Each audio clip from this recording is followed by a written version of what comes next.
السلام علیکم ورحمۃ اللہ وبرکاتہ۔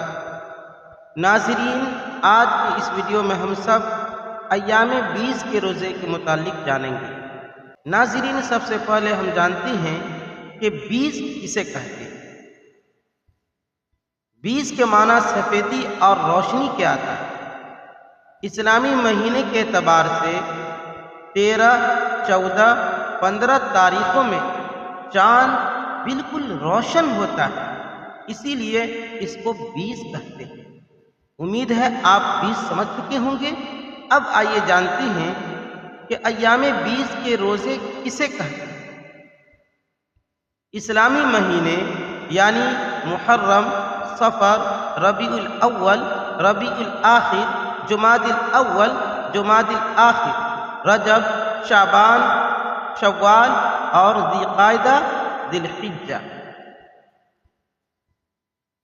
اس مہینے کے اعتبار سے 13، 14، 15 ایام میں جو روزہ رکھتے ہیں، ان ایام کے روزوں کو ایام 20 کے روزے کہتے ہیں۔ امید ہے آپ ایام 20 کے روزوں کو بھی سمجھ چکے ہوں گے۔ اب آئیے جانتے ہیں ایام 20 کے روزوں کی فضیلت کیا ہے، یعنی جب ہم ان ایام میں روزہ رکھیں گے تو اللہ تبارک و تعالی ہمیں کیا اجر دے گا۔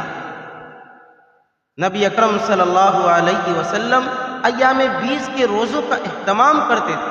آپ صلی اللہ علیہ وسلم نے فرمایا، جو کوئی ان دنوں میں یعنی چاند کے اعتبار سے 13، 14، 15 ایام کا روزہ رکھے گا تو اسے 3 دن کے بدلے 30 دن روزہ رکھنے کا ثواب ملے گا۔